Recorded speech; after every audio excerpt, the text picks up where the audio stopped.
여러분, 법정 스님 잘 아시죠? 무소유의 삶을 몸소 실천하며 맑고 향기로운 지혜로 시대와 사회를 깨운 영혼의 스승입니다. 그런데 오늘 이야기는 바로 법정 스님의 스승, 효봉 스님에 관한 충격적인 실화입니다. 효봉 스님은 1966년 임종 직전에 예언서인 역상록을 남겼습니다. 이 예언서는 스님이 직접 을사년이 오기 전까지 절대 열어서는 안 된다고 당부하여 약 60년간 해인사, 법보전의 비밀 창고에 봉인되어 있었습니다.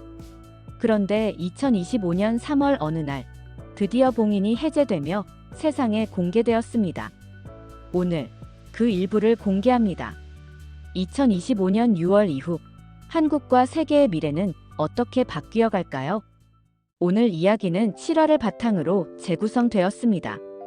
재밌게 보시고 좋아요, 공유 많이 해주세요. 안녕하세요. 저는 라제시 샤르마입니다. 인도 바라나시에 있는 힌두 대학교에서 30년간 불교학을 연구해온 교수예요. 바라나시는 여러분도 아시다시피 부처님께서 첫 설법을 하신 사르나트가 있는 곳이죠. 저는 이곳에서 태어나고 자라면서 평생을 부처님의 가르침만 연구해왔습니다. 저는 늘 확신하고 있었어요.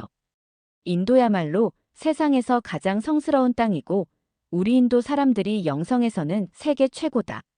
그런데 2025년 3월의 어느 날, 제 그런 자만심이 송두리째 흔들려 버렸습니다. 그날도 평소처럼 연구실에서 고대 불교 경전들을 번역하고 있었어요. 겐지스 강에서 불어오는 바람을 맞으며 오늘도 부처님의 지혜를 세상에 전하는 의미 있는 하루구나 생각하고 있었죠. 그때 제자 중 하나인 아난드가 숨을 헐떡이며 뛰어들어왔습니다. 교수님, 큰일 났어요. 한국에서 온 자료를 보셨나요? 한국이 뭐 어쨌다고? 솔직히 저는 한국에 대해 별로 아는 게 없었어요. 그냥 아시아의 작은 나라 정도로만 생각했죠. 불교로 따지면 인도에서 전해진 가르침을 받아들인 나라 중 하나 정도로 여겼습니다. 교수님, 이걸 보세요. 한국의 어떤 스님이 1966년에 남긴 예언서인데 2025년 현재 일어나는 일들을 60년 전에 정확히 예언했다고 해요. 아난드가 건넨 자료를 보는 순간 저는 숨이 목끝까지 올라오는 것을 느꼈습니다. 역상록이라는 제목의 문서였는데 한국의 효봉이라는 스님이 쓴 예언서라고 되어 있었어요. 잠깐, 이게 정말 1966년에 쓰인 거라고. 네, 그것도 임종 직전에 제자들에게 남기면서 2025년이 되기 전까지는 절대 열어보지 말라고 신신당부했다는데요. 저는 처음에는 도저히 믿을 수 없었어요. 60년간 봉인되어 있던 예언서라니 마치 영화 같은 이야기 아닌가. 하지만 번역된 내용을 읽기 시작하면서 제 손이 점점 떨리기 시작했습니다. 2025년 을사년 동방에서 광명의 인도자가 나타나리라. 백의 민족이 세계 정신 문명의 중심이 되는 해가 올 것이니라. 서양의 물질 문명이 한계에 이르렀을 때 동방의 정신 문명이 세상을 구하리라. 이런 예언은 우리 인도 고대 경전에서도 본 적이 없는데 더욱 섬뜩했던 건 구체적인 예언들이었어요. 2025년 6월 목성과 금성이 동방에서 가까워질 때 백두산에 이상한 구름이 나타나리라. 일본에는 대지진과 쓰나미가 다시 오고 중국은 내부 분열로 흔들리리라. 그때 한민족이 세계 평화의 중심이 되어 갈등하는 민족들을 하나로 묶으리라. 저는 급히 컴퓨터를 켜서 2025년 천문 현상을 확인해 봤어요. 정말로 올해 6월 1일에 목성과 금성이 근접하는 현상이 일어날 예정이었습니다. 이게 어떻게 가능하지? 60년 전에 어떻게 이런 천문 현상까지 정확히 계산할 수 있었을까? 그런데 더욱 경악스러웠던 건 최근 뉴스들과의 일치였어요. 일본에서는 연일 지진 경보가 발령되고 있었고 중국에서는 각 지역 간 갈등이 심화되고 있었거든요. 그리고 한국이 러시아 우크라이나 전쟁, 중동 갈등에서 중재자 역할을 자처하고 있었어요. 설마 정말 60년 전에 이 모든 걸 내다본 것인가? 하지만 저를 더욱 전율시킨 건 효봉 스님의 개인사였어요. 이분은 원래 일제강점기 때 판사였다고 하더라고요. 와세다 대학 법학부를 졸업하고 조선 총독부 판사로 재직했는데 어느 날 독립운동가에게 사형을 선고해야 하는 상황에 놓였다는 거예요. 그런데 그 순간 이분은 법정에서 펜을 내려놓았다고 합니다. 나는 이런 일을 할 수 없다면서 말이에요. 그 후 3년간 엿장수로 전국을 돌아다니며 참회의 삶을 살았고 38세가 되어서야 금강산 신계사에서 출가했다고 합니다. 판사에서 엿장수, 그리고 스님으로.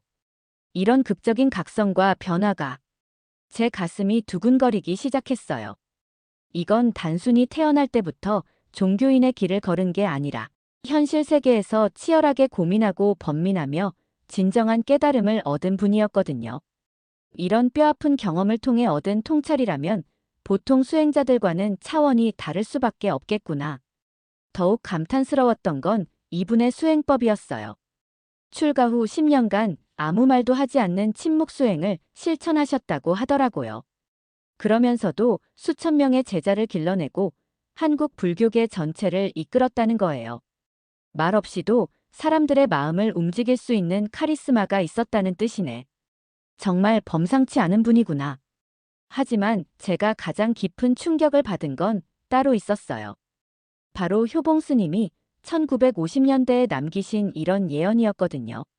인도는 불교의 어머니 나라이지만 한국은 불교의 완성을 이룰 나라다 석가모니. 부처님의 가르침이 진정으로 꽃피는 곳은 동방의 한민족 땅이 될 것이다. 겐지스 강에서 시작된 지혜의 물줄기가 동해에서 바다가 되리라. 이 말씀을 읽는 순간 저는 정말로 온몸에 전율이 흘렀어요. 우리 인도 사람으로서는 절대 받아들이기 어려운 말씀이었거든요. 우리가 부처님의 고향이고 불교 종주국인데 한국이 불교의 완성을 이룬다고. 하지만 동시에 이상한 감정이 밀려왔어요. 마치 이 말씀이 단순한 허풍이 아니라 어떤 깊은 진실을 담고 있을 수도 있다는 직감이 든 거예요. 혹시 정말로 한국에 우리가 모르는 특별한 영성이 있는 건 아닐까? 그날 밤 저는 전혀 잠을 이룰 수 없었어요. 겐지스 강이 흐르는 소리를 들으며 계속 자문했습니다. 30년간 인도에서만 불교를 연구해온 내가 놓치고 있는 중대한 진실이 있는 건 아닐까? 혹시 한국에 정말로 부처님 가르침의 새로운 경지가 있는 건 아닐까? 다음 날 아침, 저는 단호하게 결심했어요. 직접 한국에 가서 확인해보자. 효봉 스님의 역상록이 과연 진실인지, 그리고 한국 불교가 어떤 특별한 깊이를 가지고 있는지 내 눈으로 직접 확인하자. 동료들에게 이 계획을 이야기했을 때 반응은 차가웠어요. 라제시, 자네가 왜 갑자기 한국에? 우리가 부처님의 성지 바라나시에 있는데 굳이 다른 나라까지 갈 필요가 있나? 그런 예언서 같은 건 신빙성이 떨어지지 않나? 우리 인도야말로 영성의 본고장이고 불교의 뿌리인데. 하지만 저는 이미 마음이 확고해져 있었어요. 뭔가 중대한 진실이 한국에 숨어 있다는 강렬한 예감이 들었거든요. 아니야. 이건 그냥 지나칠 수 없어. 효봉 스님의 예언이 정말 들어맞는다면 이건 불교사에서 획기적인 발견이 될 거야. 그렇게 저는 인천행 비행기표를 예매했습니다. 부처님의 고향을 떠나 동방의 나라 한국으로 향하는 생애 첫 번째 모험이었어요. 비행기 안에서 저는 계속 고민했어요. 과연 한국에서 무엇을 발견하게 될까? 정말로 효봉 스님의 예언들이 현실과 일치할까? 그리고 한국이 정말 불교의 완성을 이룰 나라일까? 이 모든 궁금증의 해답을 찾기 위해 인도 최고의 불교학자가 동방으로 떠났습니다. 2025년 3월 15일 인천공항에 도착했습니다. 비행기에서 내리는 순간부터 뭔가 다른 기운을 느꼈어요. 이상하다. 공기가 다르네. 인도의 바라나시는 오랜 역사만큼이나 무겁고 신성한 기운이 감돌잖아요. 하지만 한국의 공기는 달랐습니다. 신성함은 있으되 더 깔끔하고 마치 새로운 에너지로 가득 찬 느낌이었어요. 공항에서 서울로 가는 길, 택시 기사님이 영어로 말을 걸어오셨어요. 인도에서 오셨어요? 처음이세요? 네, 한국의 불교를 연구하러 왔습니다. 아, 불교요? 그럼 해인사 가보셔야겠네요. 팔만 대장경도 있고 효봉스님 기념관도 있어요. 기사님이 효봉스님을 아신다는 게 의외였어요. 인도에서는 일반 사람들이 불교 스님들을 잘 모르거든요. 효봉스님을 아세요? 당연하죠. 우리나라 대표 스님이셨는데 특히 요즘 역상록 때문에 더 유명해지셨어요. 역상록이요? 네, 60년 전에 봉인하셨던 예언서인데 올해 공개됐거든요. 2025년 일들을 정확히 맞추셔서 온 나라가 들썩이고 있어요. 가슴이 두근거렸습니다. 정말로 한국 사람들이 효봉 스님의 예언을 진지하게 받아들이고 있다는 뜻이었거든요. 서울에 도착해서 첫 번째로 찾아간 곳은 조계사였습니다. 한국 불교의 중심지라고 들었거든요. 조계사에 들어서는 순간 저는 깜짝 놀랐어요. 대웅전에서 나오는 연불 소리가 인도의 산스크리트 경전과는 완전히 다른 느낌이었거든요. 옷만이 반매훔이 아니라 한국어로 된 연불이었는데 묘하게 마음을 평온하게 만드는 힘이 있었어요. 이상하다. 같은 부처님 가르침인데 왜 이렇게 다른 감정이 드는 걸까? 대웅전 앞에서 예배를 드리고 있는 한국 불자들의 모습도 인상적이었어요. 인도에서는 보통 스님들만 진지하게 수행하는데 여기서는 일반인들도 마치 스님처럼 깊이 있게 기도하고 있었거든요. 조계사 주지 스님을 뵙게 되었는데 이분이 효봉 스님에 대해 자세히 설명해 주셨어요. 효봉 스님은 우리 조계종의 중흥조이십니다. 특히 정해쌍수를 강조하셨죠. 정해쌍수요? 선정과 지혜를 함께 닦는다는 뜻입니다. 마음을 고요히 하는 것만으로는 부족하고 현실에서 지혜롭게 실천해야 한다는 가르침이에요. 저는 깜짝 놀랐어요. 인도 불교에서는 주로 해탈과 열반에 초점을 맞추는데 한국 불교는 현실 참여를 더 중시하는 것 같았거든요. 그래서 효봉 스님도 판사를 하시다가 출가하신 거군요. 그렇습니다. 스님은 세상을 등지는 게 수행이 아니라 세상 속에서 부처가 되는 게 진정한 수행이라고 하셨어요. 이 말을 듣는 순간 저는 왜 효봉 스님이 그렇게 정확한 예언을 할 수 있었는지 조금 이해할 수 있었어요. 현실에서 도피한 게 아니라 현실을 정확히 꿰뚫어보는 지혜를 기르셨으니까 미래도 내다볼 수 있었던 거겠죠. 주지 스님께서 효봉 스님의 역상록에 대해서도 말씀해 주셨어요. 사실 우리도 최근에야 그 예언서의 내용을 알게 되었어요. 60년간 해인사 비밀 창고에 봉인되어 있었거든요. 정말 2025년까지 열어보지 말라고 하셨나요? 네, 그것도 아주 엄중하게 당부하셨어요. 이 기록은 때가 되기 전에 공개하면 오히려 해가 될 수 있다면서 말이에요. 왜 그렇게 생각하셨을까요? 아마도 미래를 아는 것의 무게를 아셨던 것 같아요. 예언은 능력이 아니라 책임이라고 하셨거든요. 이런 깊이 있는 성찰에 저는 또 한 번 감동받았어요. 단순히 신비로운 능력을 자랑하는 게 아니라 그 무게를 깊이 이해하고 계셨던 거죠. 오후에는 동국대학교 불교학과를 방문했습니다. 한국의 불교 연구 수준이 어느 정도인지 궁금했거든요. 김성철 교수님을 만났는데 이분의 지식 수준에 깜짝 놀랐어요. 인도에서 오셨다고요? 반갑습니다. 우리가 연구하는 건 똑같은 불교지만 관점이 조금 다를 수도 있어요. 어떤 점에서 다른가요? 인도 불교는 개인의 해탈에 중점을 두는데 한국 불교는 사회 전체의 구제를 더 중시해요. 특히 효봉 스님 같은 분은 민족의 미래까지 내다보셨죠. 김 교수님이 보여준 자료들을 보면서 저는 경악했어요. 한국의 불교 연구가 인도보다 훨씬 체계적이고 현대적이었거든요. 이게 어떻게 가능하지? 특히 효봉 스님의 역상록 분석 자료를 보고는 말문이 막혔어요. 2025년 6월 목성 금성 근접, 7월 한반도 이상 기후, 8월 일본 대지진, 9월 중국 내부 분열, 10월 남북 대화 재개. 모든 예언이 달력처럼 정확하게 시기가 나와 있었거든요.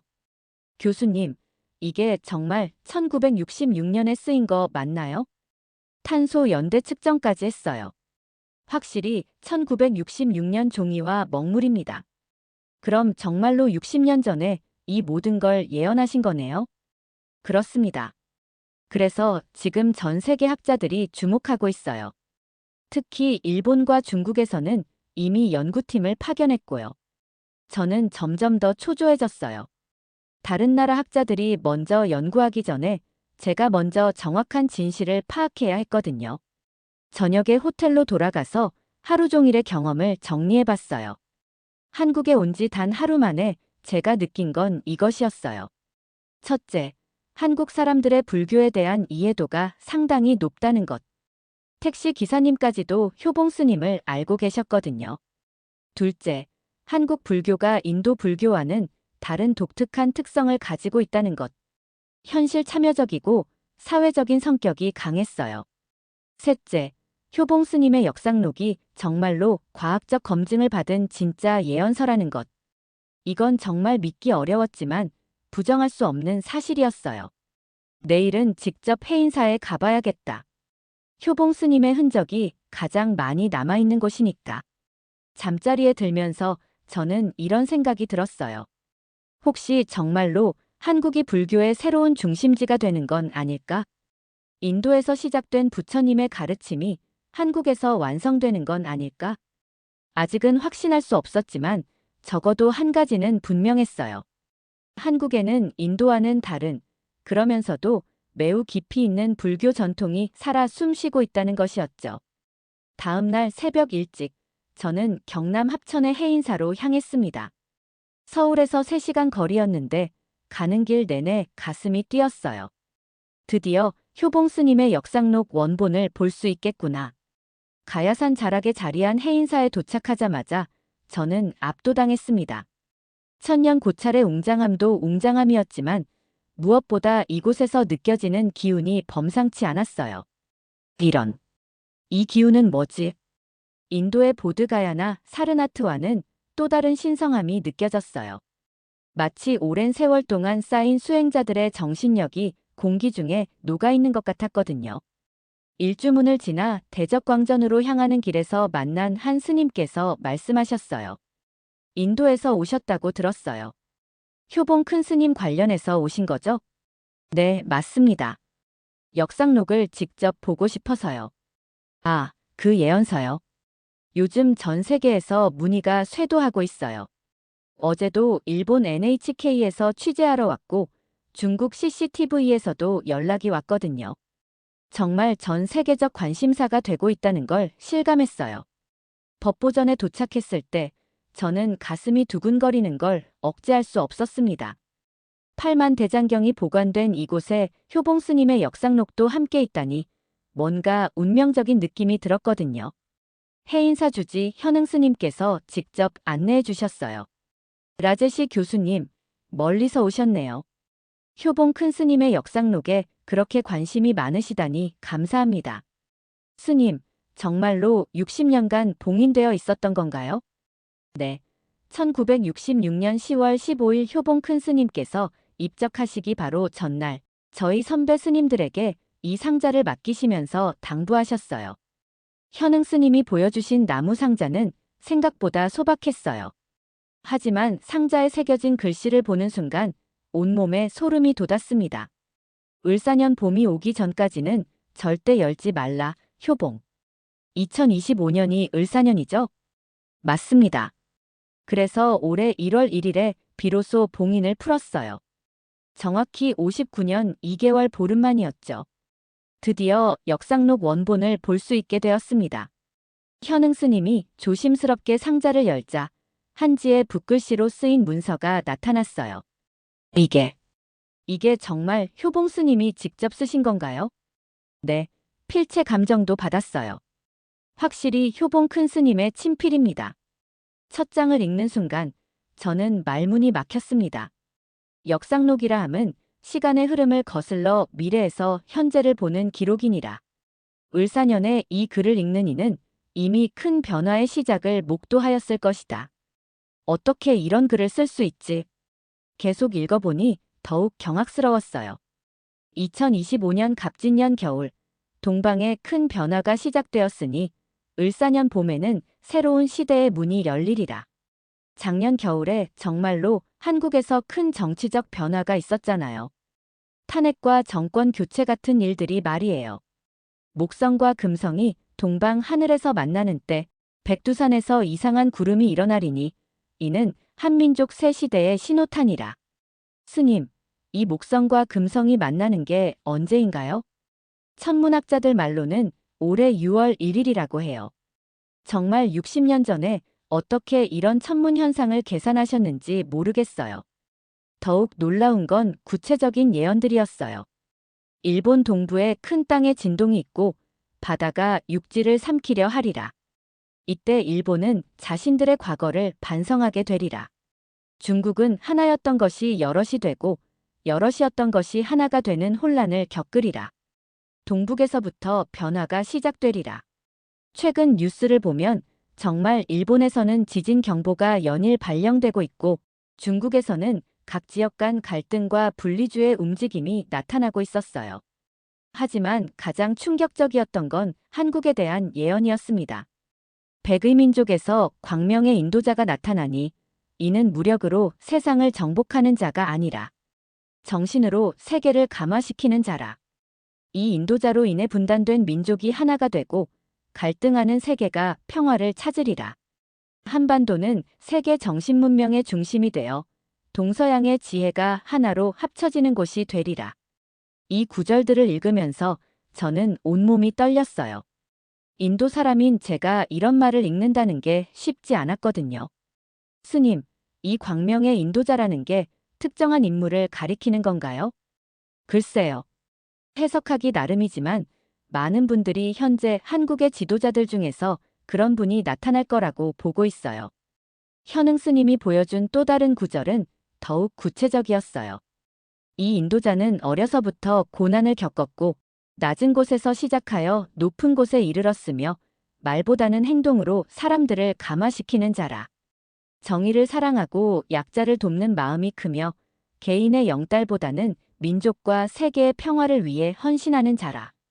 현재 한국의 정치 지도자들을 생각해보니 정말 이런 특징을 가진 분들이 있는 것 같았어요. 스님, 효봉 스님은 어떻게 이런 예언을 하실 수 있었을까요? 효봉 큰 스님은 깊은 선정 상태에서 미래를 관찰하셨다고 전해집니다. 특히 민족의 미래에 대해서는 남다른 통찰력을 가지고 계셨어요. 현흥 스님이 들려준 효봉 스님의 일화가 인상적이었어요. 1950년 한국 전쟁 때 효봉 큰 스님께서 피난민들에게 이렇게 말씀하셨대요. 지금은 고통스럽지만 이 민족은 반드시 일어날 것이며 머지않아 세계를 놀라게 할 것이다라고요. 정말 그 시대에 그런 말씀을 하셨나요? 네, 당시에는 모두 믿지 않았죠. 나라가 폐허가 된 상황에서 무슨 세계를 놀라게 한다는 건지 이해할 수 없었거든요. 그런데 지금 보니 맞습니다. K-팝, K-드라마, 첨단 기술까지 정말 한국이 세계를 놀라게 하고 있잖아요. 법보전에서 나오면서 저는 8만 대장경도 구경할 수 있었어요. 세계에서 가장 오래되고 완전한 불교 경전이라고 하더군요. 인도에서 시작된 부처님의 가르침이 이렇게 완벽하게 보존되어 있다니. 현흥 스님께서 말씀하시길 8만 대장경은 과거의 지혜이고 역상록은 미래의 통찰입니다. 둘 다 이곳 해인사에 있다는 게 우연이 아닐 거예요. 정말 그런 것 같았어요. 과거와 미래가 현재에서 만나는 신성한 장소라는 느낌이 들었거든요. 오후에는 효봉 스님께서 수행하셨던 암자도 방문했어요. 가야산 깊숙한 곳에 자리한 조용한 암자였는데 그곳에서 10년간 침묵 수행을 하셨다고 하더군요. 암자에서 만난 원로 스님께서 놀라운 이야기를 해주셨어요. 효봉 큰 스님께서 역상록을 쓰실 때 3일 동안 방에서 나오지 않으셨어요. 그리고 나서 완전히 탈진한 상태로 나오셨죠. 왜 그렇게 힘들어 하셨을까요? 미래를 보는 건 축복이 아니라 고통이라고 하셨어요. 특히 민족의 고난을 미리 알게 되는 건 견디기 어려운 일이라고 하시면서요. 그럼에도 예언을 남기신 이유가 뭘까요? 희망을 주기 위해서라고 하셨어요. 아무리 어려운 시기가 와도 결국 밝은 미래가 기다리고 있다는 걸 알려주고 싶으셨던 거죠. 해인사에서의 하루를 마치고 숙소로 돌아가는 길, 저는 머릿속이 복잡했어요. 효봉 스님의 역상록은 분명히 진짜였어요. 과학적 검증도 받았고 예언 내용도 현실과 정확히 일치하고 있었거든요. 그리고 그 예언의 핵심은 이것이었어요. 한국이 세계 정신문명의 중심이 된다. 인도 사람인 제가 이런 예언을 받아들이기는 쉽지 않았지만 현실을 보면 부정할 수도 없었어요. 정말로 부처님의 가르침이 한국에서 완성되는 건 아닐까? 그날 밤 저는 인도에 있는 동료들에게 이메일을 보냈어요. 동료들이여, 나는 지금 엄청난 발견을 하고 있다. 한국에 우리가 전혀 몰랐던 위대한 불교 전통이 있다. 그리고 그것이 미래 세계의 중심이 될 수도 있다. 물론 답장은 시큰둥했어요. 하지만 저는 확신이 들기 시작했습니다. 효봉 스님의 예언은 진실이고 한국은 정말로 특별한 나라라는 것을 말이에요. 다음 날 저는 강원도 오대산 월정사로 향했습니다. 효봉 스님의 가장 유명한 제자인 법정 스님이 수행했던 곳이라고 들었거든요. 법정 스님이야말로 효봉 스님의 가르침을 가장 잘 실천한 분이다라는 현흥 스님의 말씀이 계속 머릿속에 맴돌았어요. 오대산으로 가는 길에서 만난 한국 사람들의 반응이 흥미로웠어요. 법정 스님 보러 가세요? 아, 무소유의 그 스님. 저도 법정 스님 책 다 읽었어요. 정말 마음이 평안해져요. 심지어 버스 기사님까지도 법정 스님을 알고 계셨어요. 법정 스님은 우리나라 국민들 마음의 스승이셨어요. 특히 IMF 때 많은 사람들이 위로받았죠. 이런 반응들을 보면서 저는 깜짝 놀랐어요. 인도에서는 일반인들이 스님들을 이렇게 친근하게 생각하지 않거든요. 월정사에 도착했을 때 저는 또 한 번 놀라움을 금할 수 없었어요. 오대산의 청정한 기운이 해인사와는 또 다른 감동을 주었거든요. 이곳에서 법정 스님이 무소유를 깨달으셨구나. 월정사 주지 도원 스님께서 직접 법정 스님의 방을 안내해 주셨어요. 이 방이 법정 스님께서 지내셨던 곳입니다. 정말 아무것도 없으시죠? 방 안에는 정말 아무것도 없었어요. 작은 책상 하나, 방석 하나, 그리고 몇 권의 책만 있을 뿐이었습니다. 법정 스님은 평생 이런 방에서 지내셨나요? 네, 효봉 큰 스님께서 가르쳐 주신 비움을 평생 실천하셨어요. 많이 가지는 게 아니라 적게 가지는 게 진정한 부자라고 하시면서요. 도원 스님이 들려준 법정 스님의 일화가 감동적이었어요. 어느 날 신도 한 분이 법정 스님께 비싼 차를 선물하려고 했대요. 그런데 법정 스님께서 나에게는 두 다리가 있다며 정중히 거절하셨죠. 정말 철저하게 무소유를 실천하셨네요. 그런데 신기한 건 아무것도 가지지 않으셨는데 전국에서 가장 많은 사람들에게 사랑받으셨다는 거예요. 이 말을 듣는 순간 저는 뭔가 깊은 깨달음을 얻었어요. 아, 이게 효봉 스님께서 말씀하신 한국이 정신문명의 중심이 된다는 뜻이구나. 법정 스님의 저서들을 읽어보니 더욱 감동받았어요. 진정한 아름다움은 소유하는 것이 아니라 느끼는 것에서 나온다. 가진 것을 나누어 주면 줄어들지만 마음을 나누어 주면 더 커진다. 행복은 많이 가져서 오는 게 아니라 적게 필요해서 오는 것이다. 이런 철학이 어떻게 가능하지? 인도의 고행 철학과는 완전히 다른 접근법이었어요. 고통을 통해 깨달음을 얻는 게 아니라 자연스러운 비움을 통해 평안을 찾는 거였거든요. 도원 스님께서 법정 스님과 효봉 스님의 관계에 대해 설명해 주셨어요. 법정 스님은 효봉 큰 스님을 평생 은사로 모셨어요. 특히 정해쌍수 가르침을 가장 잘 실천하신 분이죠. 정해쌍수요? 선정과 지혜를 함께 닦는다는 뜻인데 법정 스님은 이를 무소유와 나눔으로 해석하셨어요. 비우면서 동시에 채우는 역설적 지혜랄까요? 정말 놀라운 통찰이었어요. 단순히 포기하는 게 아니라 비움을 통해 더 큰 것을 얻는다는 철학이었거든요. 법정 스님께서 효봉 큰 스님의 역상록에 대해 뭔가 말씀하신 적이 있나요? 있어요. 법정 스님께서 2010년 입적하시기 전에 이런 말씀을 하셨어요. 도원 스님이 들려준 법정 스님의 마지막 말씀이 소름 돋게 정확했어요. 스승님께서 남기신 예언이 있다.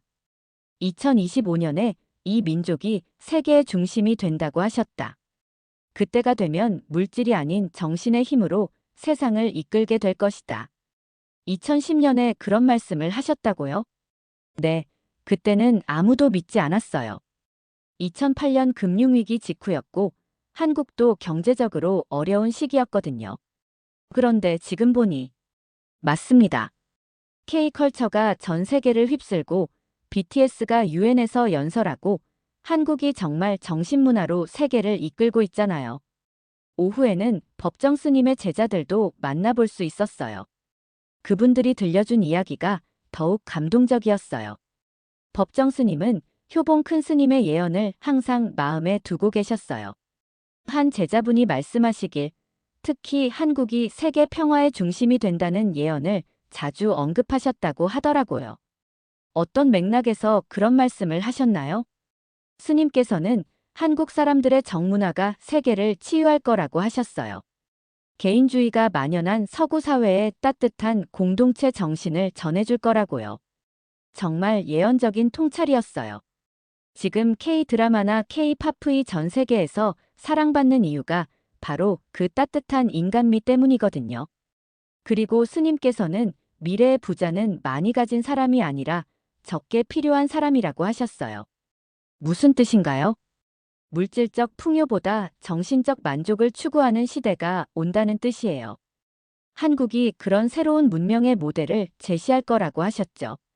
이 말을 듣는 순간 저는 왜 효봉 스님이 한국을 정신문명의 중심이라고 예언하셨는지 이해할 수 있었어요. 한국 사람들은 물질적 성공을 이루면서도 정신적 가치를 잃지 않았거든요. 오히려 더욱 깊이 있는 철학을 추구하고 있었어요. 저녁에는 법정 스님이 자주 산책하셨다는 길을 걸어봤어요. 오대산의 맑은 공기를 마시며 걷다 보니 왜 이곳에서 무소유의 깨달음을 얻으셨는지 알 것 같았어요. 자연 자체가 무소유를 가르쳐주는구나. 산은 아무것도 요구하지 않으면서도 모든 생명을 품어주고 바람은 아무것도 가지지 않으면서도 모든 곳을 자유롭게 다니잖아요. 그 길에서 저는 깊은 성찰을 했어요. 내가 30년간 인도에서 추구해온 깨달음이 정말 올바른 방향이었을까? 인도에서는 주로 개인의 해탈과 열반에 집중하는데 한국에서는 개인의 깨달음을 사회 전체의 행복으로 확장시키더라고요. 법정 스님의 무소유도 단순히 개인적 수행이 아니라 사회의 메시지를 전하는 실천이었어요. 이게 바로 효봉 스님께서 예언하신 새로운 불교구나. 숙소로 돌아가는 길에서 저는 확신을 갖게 되었어요. 효봉 스님의 역상록은 단순한 예언서가 아니라 한국 불교의 미래 비전을 제시한 철학서라는 것을요. 그리고 법정 스님은 그 비전을 현실로 만든 첫 번째 실천가였다는 것도요. 정말로 한국에서 새로운 형태의 불교가 탄생하고 있구나. 그날 밤 저는 일기에 이렇게 적었어요. 오늘 나는 진정한 부자가 누구인지 깨달았다. 법정 스님처럼 아무것도 가지지 않으면서도 수많은 사람들에게 사랑받는 사람이야말로 진짜 부자다. 그리고 한국이라는 나라 자체가 그런 부자의 나라가 되어가고 있다. 인도에서 30년간 찾아 헤맸던 깨달음의 실마리를 한국에서 발견하고 있었어요. 효봉 스님과 법정 스님이 보여준 길은 제가 상상했던 것보다 훨씬 더 깊고 넓었습니다. 월정사에서의 깨달음을 안고 서울로 돌아온 저는 뭔가 달라진 눈으로 한국을 바라보게 되었어요. 이제는 단순한 관광객이 아니라 효봉 스님의 예언이 실현되는 과정을 목격하는 증인이 된 기분이었거든요. 서울 시내를 걸으면서 저는 곳곳에서 예언의 실현을 확인할 수 있었습니다. 정말 신기하다. 이 모든 게 60년 전에 예언된 일이었다니. 명동 거리에서는 세계 각국에서 온 관광객들이 K-팝 굿즈를 사며 열광하고 있었어요. 효봉 스님이 말씀하신 동방의 문화가 서양을 감화시킨다는 예언이 바로 눈앞에서 펼쳐지고 있었거든요. 아저씨, 방탄소년단 포토카드 어디서 사요? BTS 콘서트 티켓 구할 수 있나요? 독일에서 온 젊은이들이 유창하지 않은 한국어로 묻는 모습을 보면서 저는 감동받았어요. 불과 몇 년 전만 해도 한국어를 배우는 외국인은 거의 없었는데 지금은 전 세계 젊은이들이 한국어를 배우고 있었거든요. 홍대 앞에서는 더욱 놀라운 광경을 목격했어요. 세계 각국 젊은이들이 모여서 K-팝 댄스를 추고 있었는데 마치 하나의 종교 의식 같았어요. 이게 바로 효봉 스님께서 말씀하신 정신으로 세계를 감화시키는 모습이구나. 폭력이나 강제가 아니라 문화와 예술로 사람들의 마음을 움직이고 있었어요. 이런 모습을 보면서 저는 왜 효봉 스님이 한국을 광명의 인도자 나라라고 예언하셨는지 이해할 수 있었어요. 다음 날, 저는 용산에 있는 국립중앙박물관을 방문했습니다. 한국의 역사와 문화를 더 깊이 이해하고 싶었거든요. 박물관에서 만난 김민수 학예사님이 흥미로운 이야기를 해주셨어요. 요즘 한국사에 대한 외국인들의 관심이 폭발적으로 증가하고 있어요. 어떤 부분에 특히 관심이 많나요? 의외로 조선시대 불교 문화에 대한 관심이 높아요. 특히 효봉 스님 같은 근현대 고승들의 가르침을 찾는 외국인들이 많아졌죠. 정말 신기한 현상이었어요. 서구인들이 물질 문명의 한계를 느끼고 동양의 정신문화에서 해답을 찾고 있는 거였거든요. 교수님도 그런 분 중 한 분이시겠네요? 네, 맞습니다. 그런데 한국에 와서 깨달은 건 여기에는 인도와는 다른 독특한 불교 전통이 있다는 거예요. 김학예사님이 보여준 자료가 정말 흥미로웠어요. 최근 5년간 한국을 방문하는 영성 관광객들이 급격히 증가했다는 통계였거든요. 2020년만 해도 연간 5만 명 정도였는데 2024년에는 50만 명을 넘었어요. 10배나 증가했네요. 네, 특히 유럽과 북미에서 오는 분들이 많아요. 한국의 사찰과 수행 문화를 체험하러 오시는 거죠. 이 이야기를 들으면서 저는 효봉 스님의 또 다른 예언이 떠올랐어요. 서양 사람들이 동방으로 지혜를 구하러 올 것이다. 정말로 그런 시대가 도래하고 있었어요. 오후에는 서울 시내의 한 카페에서 놀라운 광경을 목격했습니다. 20대로 보이는 젊은 한국인들이 명상 모임을 하고 있었어요. 요즘 젊은 사람들도 명상에 관심이 많나요? 그중 한 분에게 물어보니 의외의 대답이 돌아왔어요. 네, 특히 효봉 스님이나 법정 스님 같은 분들의 가르침에 관심이 많아요. 물질적 성공만으로는 행복할 수 없다는 걸 깨달았거든요. 어떤 계기로 관심을 갖게 되셨나요? 코로나19 때 집에만 있으면서 생각을 많이 하게 됐어요. 그때 법정 스님의 무소유 책을 읽고 충격을 받았죠. 정말 놀라웠어요. 물질적 풍요 속에서 자란 젊은 세대가 스스로 정신적 가치를 찾고 있었거든요. 이게 바로 효봉 스님께서 예언하신 정신문명의 시대구나. 그날 저녁, 저는 국제 뉴스를 보다가 깜짝 놀랐어요. 한국의 이재명 대통령이 러시아, 우크라이나 전쟁 중재를 위해 모스크바와 키예프를 동시에 방문한다는 소식이었거든요. 평화의 중재자 역할을 자처하는 한국이라는 제목의 뉴스를 보면서 저는 소름이 돋았어요. 효봉 스님의 역상록에 나온 구절이 떠올랐거든요. 광명의 인도자가 분쟁하는 민족들 사이에서 평화의 다리 역할을 하리라. 정말로 한국이 세계 평화의 중심 역할을 하고 있었어요. 다음 날 아침, 더욱 놀라운 뉴스가 들려왔어요. 북한에서 남북 대화 재개 의사를 표명했다는 소식이었어요. 이것도 예언에 나와 있었잖아. 효봉 스님은 2025년 가을에 분단된 민족이 하나가 되는 큰 변화가 시작된다고 예언하셨거든요. 지금이 바로 2025년 9월이었어요. 그날 오후, 저는 한국 언론사와 인터뷰를 하게 되었어요.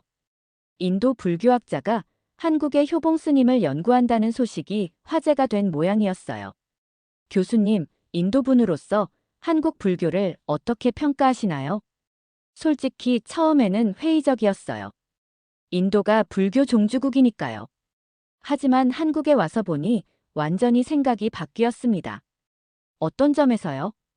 한국 불교는 인도 불교를 넘어선 새로운 경지에 도달했어요. 개인의 깨달음을 사회 전체의 행복으로 확장시킨 거죠. 인터뷰어가 놀라는 표정을 지었어요. 그렇게 평가하시는 이유가 뭔가요? 효봉 스님의 예언을 보세요. 60년 전에 2025년 한국의 모습을 정확히 내다보셨어요. 이런 통찰력은 단순한 종교적 직관을 넘어선 거예요. 구체적으로 어떤 예언이 맞아떨어졌나요?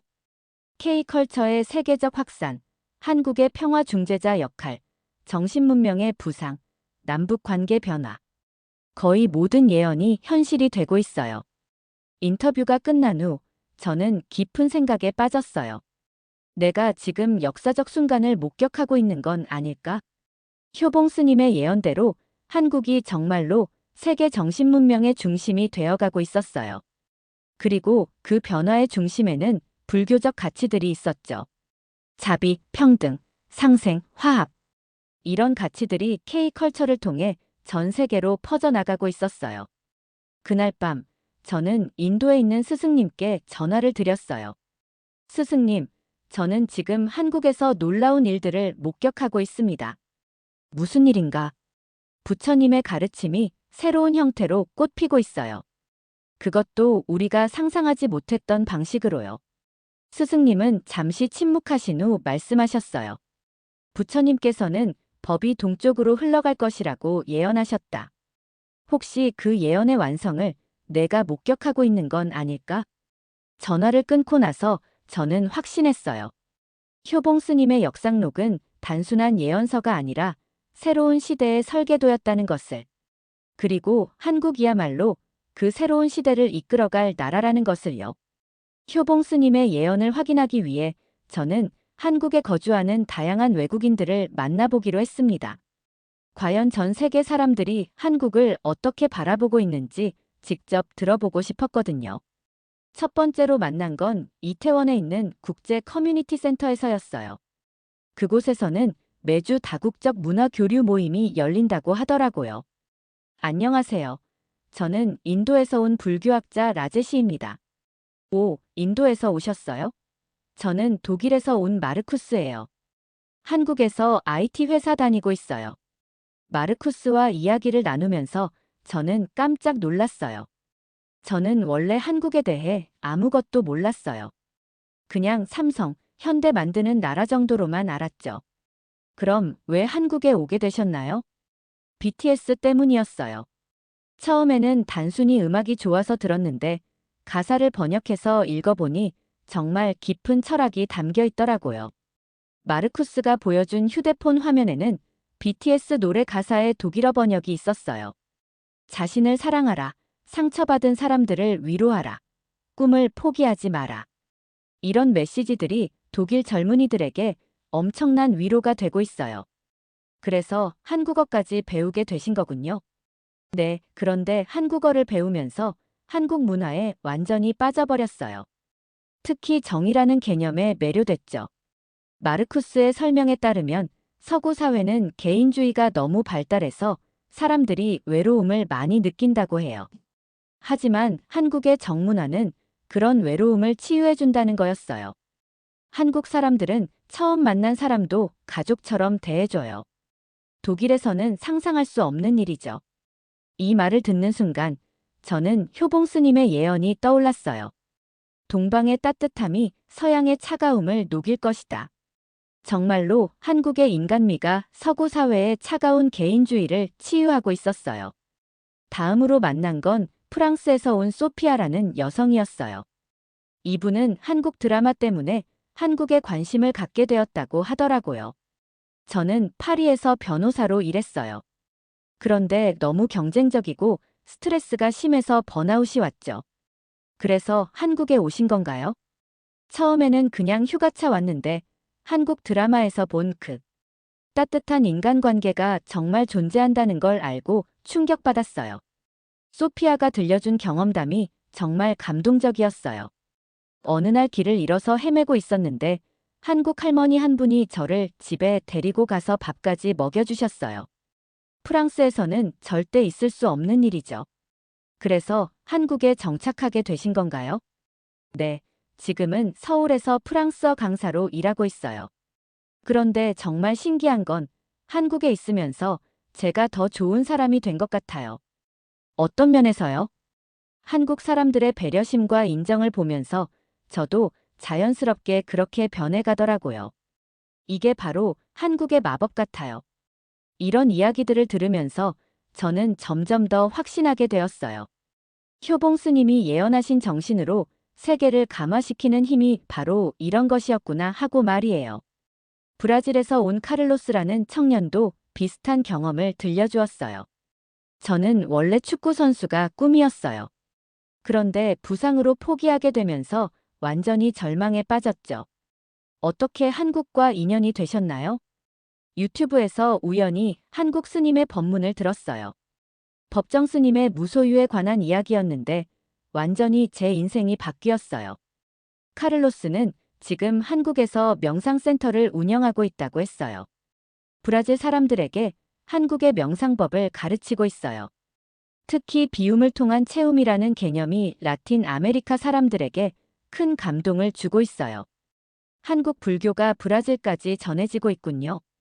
네, 요즘 남미 전체에서 한국의 정신문화에 대한 관심이 폭발적이에요.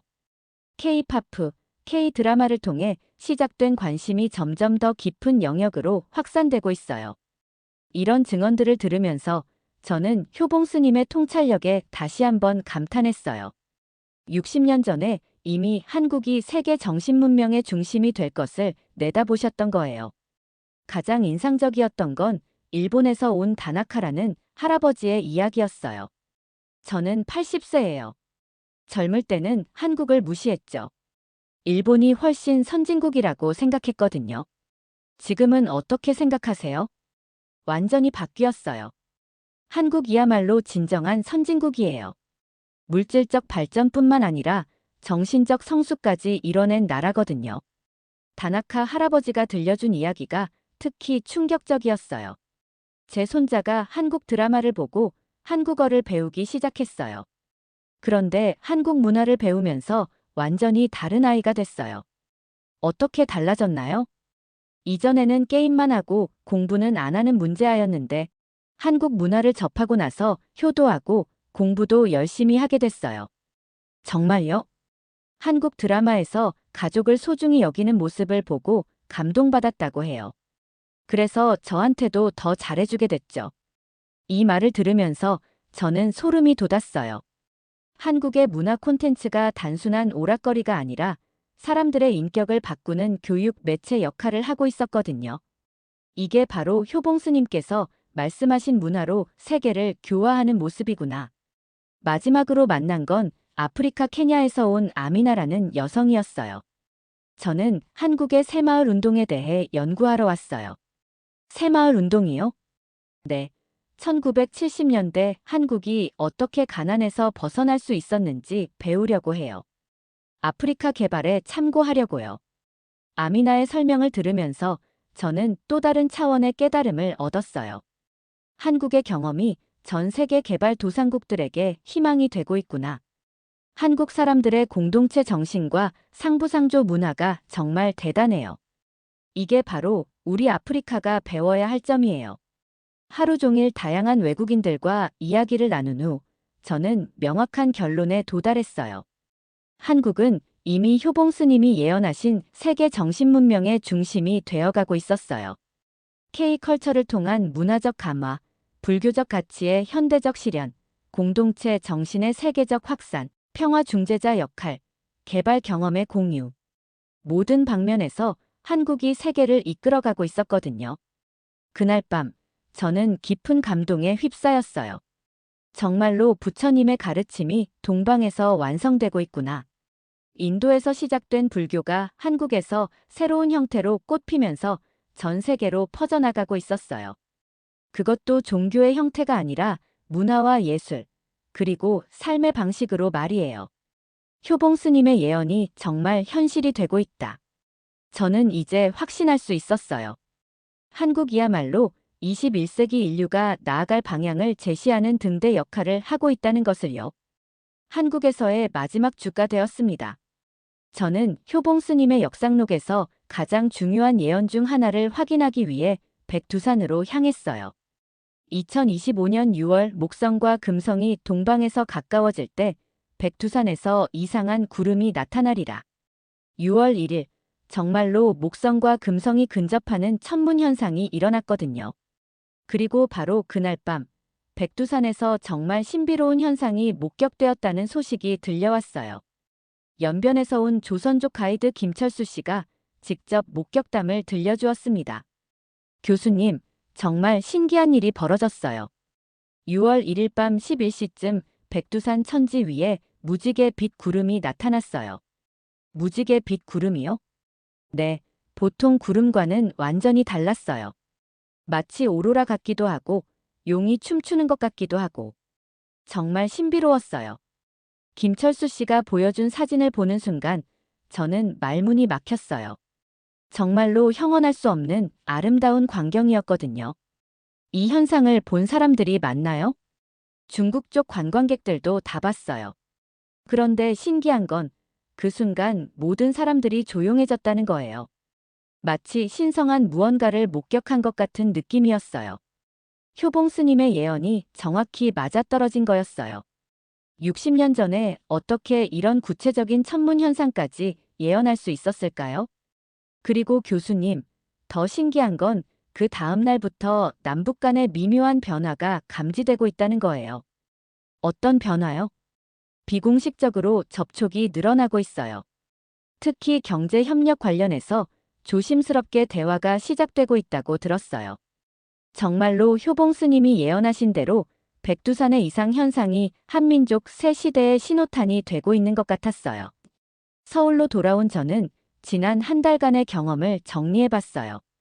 효봉 스님의 역상록에 나온 예언들 중 현재까지 실현된 것들, 2025년 을사년 대변화 시작, 정권 교체와 사회 분위기 변화, 목성 금성 근접과 백두산 이상 현상, 6월 1일 정확히 실현, 동방 문화의 서양 감화, K컬처의 세계적 확산, 정신문명 중심 전환, 물질보다 마음의 가치 추구 증가, 광명의 인도자 등장 징조, 평화 중재자로서의 한국 역할 부상, 백의 민족의 세계적 영향력, 전 세계가 한국을 주목. 앞으로 실현될 예언들, 7월 한반도 이상 기후현상, 8월 일본 동부 대지진, 9월 중국 내부 분열 가속화, 10월 남북 대화 본격 재개, 겨울 통일 논의 시작. 정말 이 모든 예언이 현실이 될까? 지금까지의 정확성을 보면 충분히 가능해 보였어요. 마지막 날 밤, 저는 엔서울 타워에 올라가서 서울 야경을 바라봤어요. 반짝이는 불빛들을 보면서 한 달 전의 저와 지금의 저가 완전히 다른 사람이 되었다는 걸 실감했어요. 한국에 와서 정말 많은 걸 깨달았구나.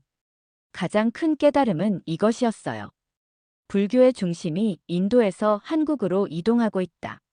인도의 불교는 개인의 해탈에 집중하지만 한국의 불교는 사회 전체의 구원을 추구해요. 그리고 그것이 종교의 형태가 아니라 문화와 예술, 삶의 방식으로 전 세계에 전파되고 있었어요. 이게 바로 효봉 스님께서 예언하신 새로운 불교구나. 한국은 이미 세계 정신문명의 중심이 되어가고 있었어요. K-팝, K-드라마, K-푸드를 통해 한국의 가치관이 전 세계로 퍼져나가고 있었고 사람들은 그것을 통해 위로와 희망을 얻고 있었거든요. 정말로 한국이 세계를 구원하고 있다. 폭력이나 강제가 아니라 사랑과 배려, 공동체 정신으로 세계를 하나로 만들어가고 있었어요. 그날 밤 저는 인도에 있는 가족들에게 전화했어요. 여보, 나는 지금 엄청난 깨달음을 얻고 있어. 한국이라는 나라가 정말 특별한 곳이야. 어떻게 특별한데? 여기서는 2500년 전 부처님의 가르침이 21세기에 맞는 새로운 형태로 꽃피고 있어. 그리고 그것이 전 세계를 치유하고 있어. 그렇게까지. 정말이야. 나는 30년간 인도에서 불교를 연구했지만 진정한 불교의 완성형을 한국에서 발견했어. 가족들은 믿기 어려워했지만 저는 확신이 있었어요. 다음 날 인천공항으로 향하는 길에서 저는 마지막으로 한국 사람들을 관찰해 봤어요. 지하철에서 노인에게 자리를 양보하는 젊은이, 길을 잃은 외국인을 도와주는 시민, 무거운 짐을 들어주는 직장인. 이런 작은 배려들이 한국을 특별하게 만드는 거였어요. 이게 바로 효봉 스님께서 말씀하신 정신으로 세계를 감화시키는 힘이구나. 공항에서 체크인을 하면서 저는 복잡한 심경이었어요. 한국을 떠나고 싶지 않았거든요. 차라리 여기서 살고 싶다. 하지만 저에게는 할 일이 있었어요. 인도로 돌아가서 동료들에게 한국의 위대함을 전해야 했거든요. 비행기에 탑승하면서 저는 마지막으로 한국 땅을 바라봤어요. 고마워, 한국. 너 덕분에 내 인생이 완전히 바뀌었어. 그리고 마음속으로 다짐했어요. 나는 평생 한국의 전도사가 되겠다. 전 세계에 한국의 위대함을 알리겠다. 비행기 안에서 저는 앞으로의 계획을 세웠어요. 인도로 돌아가서 할 일들, 효봉 스님 역상록에 대한 학술 논문 발표, 한국 불교의 우수성에 대한 강연 투어, 인도 언론과의 인터뷰를 통한 한국 홍보, 한국학 연구소 설립 추진, 가능하면 한국 이주 준비. 이제 내 인생의 목표가 분명해졌다. 한국에서 발견한 진리를 전 세계에 알리는 것. 그것이 제가 해야 할 일이었어요. 비행기가 이륙하면서 저는 확신했어요. 한국은 정말로 인류의 미래다. 효봉 스님의 예언은 단순한 예언이 아니라 인류가 나아갈 방향에 대한 정확한 예측이었어요. 그리고 그 예측이 지금 현실이 되고 있었습니다. 델리 공항에 도착했을 때 저는 이상한 감정에 휩싸였어요. 30년간 살아온 고향 땅인데도 뭔가 낯선 느낌이 들었거든요. 아, 내가 정말 많이 변했구나. 공항에서 집까지 가는 택시 안에서 저는 한국과 인도를 자꾸 비교하게 되었어요. 똑같은 아시아 문화권인데도 느낌이 완전히 달랐거든요. 한국에서는 질서정연하고 배려심 넘치는 모습들을 봤는데 인도는 솔직히 좀 혼란스러워 보였어요. 내가 왜 이런 생각을 하고 있지? 바라나시 대학교로 돌아온 첫날, 동료들이 반갑게 맞아주었어요. 라제시, 어떻게 한 달이나 한국에 있었어? 뭔가 특별한 걸 발견했나? 저는 흥분을 억누르며 대답했어요. 여러분, 정말 놀라운 발견을 했습니다. 한국에는 우리가 상상하지 못했던 위대한 불교 전통이 있어요. 하지만 동료들의 반응은 시큰둥했어요. 그럴 리가 있나? 우리 인도가 불교 종주국인데. 라제시, 자네 혹시 한국 음식 때문에 정신이 좀 이상해진 건 아닌가? 이런 반응을 예상했지만 직접 듣고 보니 답답했어요. 여러분, 제가 직접 확인했어요. 효봉 스님이라는 분이 60년 전에 남긴 예언서가 있는데 2025년 상황을 정확히 예측했어요. 예언서? 그런 미신적인 걸 믿는 거야? 프라딥 교수가 비웃으며 말했어요. 라제시, 자네가 너무 한국에 매혹당한 것 같네. 객관성을 잃었어. 저는 참을 수 없었어요. 그럼 이것도 미신인가요? 저는 휴대폰으로 한국에서 찍은 사진들과 동영상들을 보여주기 시작했어요. 이게 바로 효봉 스님이 예언한 백두산의 이상한 구름이에요. 6월 1일 목성과 금성이 근접했을 때 나타났죠. 동료들이 사진을 보며 조금씩 놀라는 표정을 지었어요. 그리고 이건 전 세계에서 한국 문화에 열광하는 사람들이에요. 독일, 프랑스, 브라질, 심지어 아프리카까지. 네. 이게 진짜야? 물론이죠. 한국은 이미 세계 정신문명의 중심이 되어가고 있어요. 그날 저녁, 저는 공식적으로 학과 세미나를 열었어요. 한국 불교의 현대적 완성이라는 제목으로 말이에요. 강의실에는 호기심 반, 의심 반으로 가득 찬 동료들과 학생들이 모였어요. 여러분, 저는 한 달간 한국에서 불교 사상사의 새로운 장을 목격했습니다. 저는 차근차근 설명하기 시작했어요. 첫째, 한국에는 효봉 스님이라는 분이 1966년에 남긴 정확한 미래 예언이 있습니다. 둘째, 그 예언대로 한국이 세계 정신문화의 중심이 되어가고 있습니다. 셋째, 한국 불교는 개인의 해탈을 넘어 사회 전체의 구원을 실현하고 있습니다. 강의가 진행될수록 청중들의 표정이 변해갔어요. 교수님, 정말 한국이 그렇게 특별한 나라인가요? 한 학생이 질문했어요. 특별한 정도가 아니에요. 혁명적이에요. 저는 감정이 격해지기 시작했어요. 여러분, 솔직히 말하겠습니다. 저는 30년간 우리 인도가 세계에서 가장 영적인 나라라고 믿어왔어요. 하지만 한국에서 깨달았어요. 우리는 과거의 영광에만 안주하고 있었던 거예요. 강의실이 조용해졌어요. 한국은 2500년 전 부처님의 가르침을 21세기에 맞게 완전히 새롭게 구현해냈어요. 그것도 종교의 형태가 아니라 문화와 예술로 말이에요. K-팝을 들으면 마음이 평안해지고 K-드라마를 보면 가족의 소중함을 깨닫게 되고 한국 음식을 먹으면 정을 느끼게 돼요. 이게 바로 현대적 포교 아닌가요? 프라딥 교수가 반박했어요. 라제시, 그건 단순한 문화 수출일 뿐이야. 종교와는 다르지. 저는 단호하게 대답했어요. 아니에요. 종교의 본질은 사람들을 구원하는 거잖아요. 한국은 지금 전 세계 사람들을 정신적으로 구원하고 있어요. 서구의 차가운 개인주의를 한국의 따뜻한 공동체 정신이 치유하고 있고 물질 만능주의를 한국의 정신적 가치가 바꿔놓고 있어요. 강의실이 술렁거리기 시작했어요. 그리고 가장 중요한 건 저는 잠시 숨을 고르고 말했어요. 효봉 스님의 예언이 앞으로도 계속 실현될 거라는 점이에요. 7월에는 한반도의 이상기후가, 8월에는 일본의 대지진이, 가을에는 남북 대화가 재개될 거예요. 그리고 그 모든 변화의 중심에 한국이 있을 거예요. 한 학생이 손을 들었어요. 교수님, 그럼 앞으로 우리는 어떻게 해야 하나요? 저는 깊은 숨을 쉬고 말했어요. 솔직히 말하겠습니다. 우리는 한국에서 배워야 해요. 강의실이 완전히 조용해졌어요. 저는 이제 확신해요. 불교의 미래는 인도가 아니라 한국에 있다는 걸요. 부처님께서 법이 동쪽으로 전해질 거라고 예언하셨는데 그 예언의 완성을 한국에서 보고 있어요. 그때 한원로 교수가 일어서서 말했어요. 라제시, 자네가 너무 흥분한 것 같네. 우리 인도의 영적 전통을 과소평가하는 거 아닌가? 저는 고개를 숙이고 말했어요. 교수님, 저도 처음에는 그렇게 생각했어요. 하지만 현실을 부정할 수는 없어요. 지금 전 세계 젊은이들이 누구의 가르침을 따르고 있나요? 인도의 구루들인가요? 아니면 BTS인가요? 누구의 철학에 감동받고 있나요? 우리의 고전인가요? 아니면 한국 드라마인가요?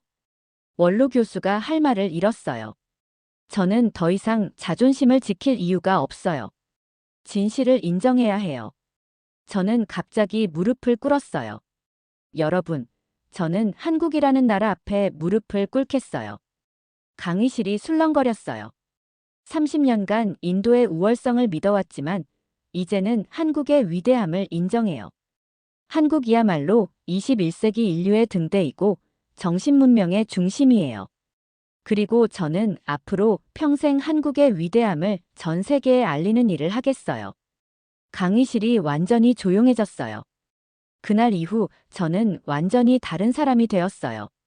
인도 언론과의 인터뷰에서도 한국의 위대함을 증언했고 국제학회에서도 한국 불교의 우수성을 발표했어요. 동료들은 처음에는 저를 이상하게 봤지만 점점 더 많은 사람들이 제 말에 귀를 기울이기 시작했어요. 특히 효봉 스님의 예언들이 하나씩 현실이 되면서 제 주장이 설득력을 얻게 되었죠. 지금 저는 인도, 한국 정신문화교류센터를 만들 계획을 세우고 있어요. 그리고 언젠가는 한국으로 이주해서 그곳에서 여생을 보내고 싶어요. 효봉 스님의 예언대로 한국이 세계의 중심이 되는 그 순간을 직접 목격하고 싶거든요. 한국, 당신이야말로 인류의 미래입니다. 자, 여러분, 어떠셨나요? 인도의 불교학자가 한국에 와서 완전히 넋을 잃고 항복 선언을 하는 이야기였습니다. 이야기를 정리하면 1966년 효봉 스님이 남긴 예언서에 따르면 2025년 한국이 세계 정신문명의 중심이 될 것이라고 했는데요.